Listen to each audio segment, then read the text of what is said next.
Big names వాళ్ళు, big names, but కానీ వాళ్ళ కోసం ఎవరు వెళ్ళా. అదే ఎగ్జాక్ట్, అంటే వాళ్ళు తెలిసిన మన స్టార్స్ కాదు కదా ఫ్యాన్స్ వెళ్ళడానికి. తెలిసినా కూడా ఇప్పుడు మీరు ఫాస్ట్ అండ్ ఫ్యూరియస్ ఈ సిరీస్ ఉన్నాయి, అవును, you don't go there because of ఫలానా రాక్ ఉన్నాడు, డ్వైన్ జాన్, దానికి వెళ్ళట్లేదు మీరు. అది స్పెక్టకల్, అది వెహికల్స్, చేజెస్, యాక్షన్, ఇది అది.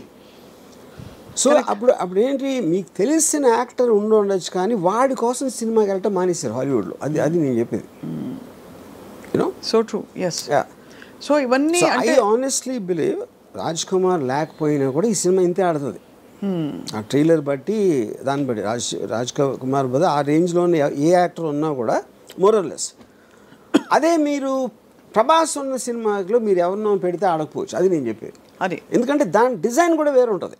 అవునవును, అందుకే ఆటిట్యూడ్ అసలు ఆ మోడల్ మారిందా అని అడిగింది కారణం అదే. బికాస్ ఇంతవరకు మనకి తెలిసి మన స్టార్స్ ఎలివేషన్స్ లేకుండా స్టార్స్ అయి ఉండి బట్ ఒక ఎంఐ మిషన్ ఇంపాసిబుల్ సిరీస్ లాగా లేదు ఒక ఇలాంటి వాటిలో చూసిన సందర్భాలు చాలా తక్కువ. బికాజ్ మామూలు మన సినిమాలో హీరో ఊరికే ఇలా తల తిప్పితే కూడా దానికి ఒక ఎఫెక్ట్, ఇది ఒక స్టార్ హీరో. అలాంటిది showing them that normal people వచ్చింది అలాంటి సినిమా. అసలు ఒక రుద్రమైన నాకు గుర్తుంది, చిరంజీవి గారు నార్మల్గా మెగా స్టార్ అయ్యింది. డెఫినెట్గా ఐ ఫీల్, అంటే ఇప్పుడు బాలచంద్ర గారు ఉన్నారు, అఫ్ కోర్స్ బాలచంద్ర గారు ఈ టైంలో తీయలేదు అలాంటి పెద్ద యాక్టర్స్ తోటి. విశ్వనాథ్ గారు ఆఫ్ కోర్స్. నాకు తెలిసి వెన్ టైమ్ సాగర్ సంగమం ఆ టైంలో తీసినప్పుడు Kamal Haasan image would have been very different. అప్పుడు వచ్చిన కమల్ హాసన్ ఫిలిమ్స్కి సాగర్ సంగమంకి ఏమి ఏదో ఉండదు.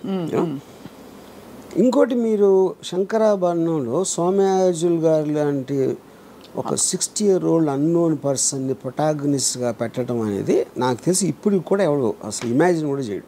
అలాగే ఒక అంత పొడుగ్గా ఉండి ఆల్మోస్ట్ యూనో డస్కీ కాంప్లెక్షన్తో మంజు భార్గవి గారిని హీరోయిన్గా పెట్టడం కూడా ఎవరు ఊహించుకోలేరు మీరు అన్నట్టు. బట్ అది కూడా ప్రొటాగనిస్ట్ని మీరు నాన్ యాక్టర్ని ఎవరు ఐఏఎస్ ఆఫీసర్ని తీసుకొచ్చి పెట్టడం అని దానికన్నా రిస్క్ అయితే పరాకాష్ట. ఇది కరెక్ట్ రైట్. బట్ అది కూడా మీరు అన్న వన్ ఆఫ్ ద మోడల్స్లో ఆఫ్ దీస్ అవుట్లయర్ ఫిల్మ్స్, అంటే ఆడ్ ఫిల్మ్స్ అంటాం కదా. ఈ అంటే ముందు పికప్ కాలేదు, బట్ తర్వాత బాగా పికప్ అయ్యి కల్ట్ ఫిల్మ్ అయిపోయింది.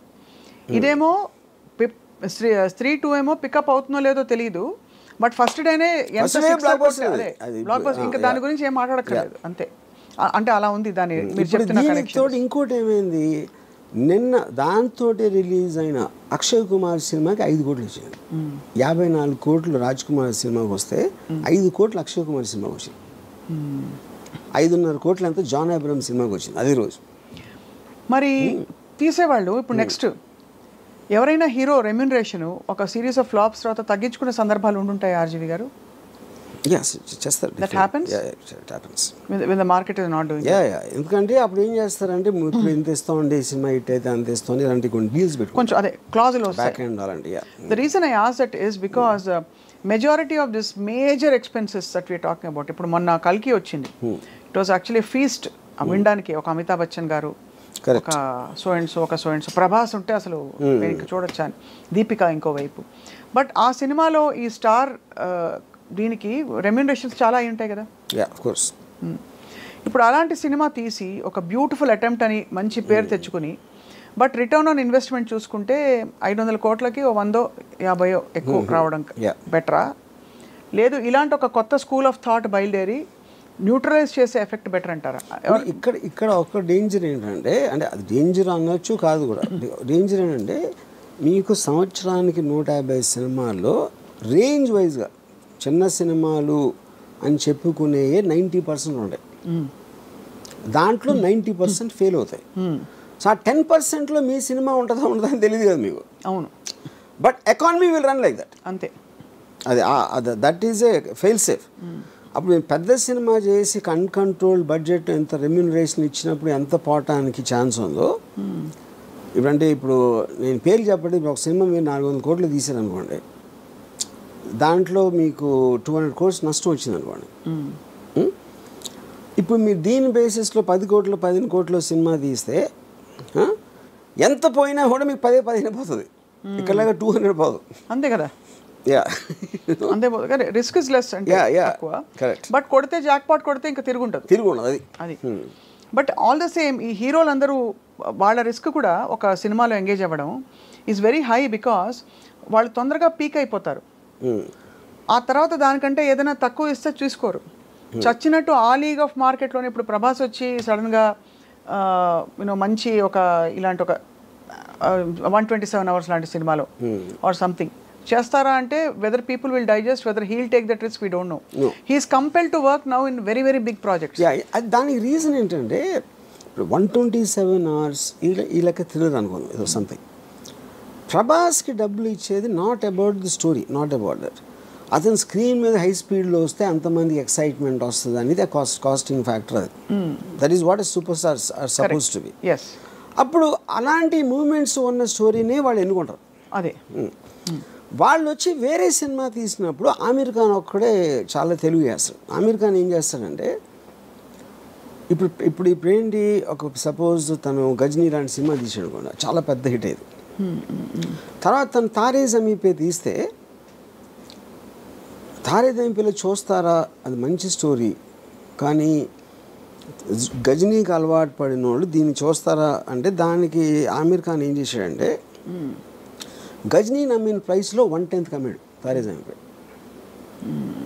అప్పుడు ఆమీర్ ఖాన్ లాజిక్ ఏంటంటే నేను ఈ సినిమాలు కూడా చేస్తాను, కానీ ఆ ప్రైస్కి అమ్మినప్పుడు ఆ ఆడియన్స్ నేను రీచ్ అవ్వలేను. దీని ఆడియన్స్ దీనికి ఉండరు. కరెక్ట్. యా, అప్పుడు ఏమైంది, గజనీ కాస్ట్ 40 crores అయితే ఇది 5 crores అయింది. 5 crores అయ్యేటప్పటికి ఇది కూడా 60 చేసింది. 60 crores తారే జమీన్ పే. అదే ఒక 90 చేసి ఉండొచ్చు. 60 కాకపోయినా 10 చేసినా కూడా హిట్టే కదా. అప్పుడు ఏంటి, మీరు ఎంత కాస్ట్ చేశారు, ఎంత వచ్చింది చూసి 100 మంది 1000 మంది చూసారు అనుకోండి ఆ పెద్ద సినిమా, దాంట్లో 900కి నచ్చకపోవచ్చు, కానీ వాళ్ళు చూసారు, మీరు ఆ డబ్బులు అయితే మీకు వచ్చేసినాయి. ఇప్పుడు ఇక్కడేమో 100లో 90 మందికి నచ్చినాయి. అవును, కానీ ఈ సినిమా చూసే జనం ఉన్నదే 100 మంది. నేను వాళ్ళని సాటిస్ఫై చేసినా కూడా నాకు హ్యాపీ. అది ఆమీర్ ఖాన్ లెక్క. ఓహో, అంతే. యా, అందుకని తను ఎక్స్ట్రీమ్లీ లో బడ్జెట్ ఇది వేస్తాడు, లేకపోతే వెరీ హై బడ్జెట్, రెండు. అప్పుడు వాటి డిజైన్ వేరే ఉంటుంది అంతే. Effectively ROI is better satisfied here, return on investment. ROI definitely. మీరు 40 crores సినిమా 90-80 చేయడానికి, 5 crores సినిమా 60 చేయడానికి ఎంత డిఫరెన్స్ ఉంది. పీకే గురించి కూడా అలాగే చెప్పారు. పీకే సినిమా రిలీజ్ అయినప్పుడు ఆమీర్ ఖాన్ ప్రొడ్యూస్డ్, దాని cost of production was much less than so many other films ఆ టైంలో వచ్చినవి ఆ లీగ్లో. సో బట్ ఇవన్నీ ఏంటంటే ఈ యాజ్ అన్ అనాలిసిస్ ఎంత హాలీవుడ్ స్టార్స్, ఇప్పుడు ఫర్ ఎగ్జాంపుల్ టామ్ హ్యాంక్స్ ఉన్నాడు, హీల్ డూ కాస్ట్ అవే, ఒకే యాక్టర్ మొత్తం ఐలాండ్లో ఒకడే ఉంటాడు, he'll do a very big budget of some other film. You know వాళ్ళు ఏంటంటే వాళ్ళంతా స్టూడియోస్ కంట్రోల్ చేస్తాయి, బయర్స్ ఉండరు.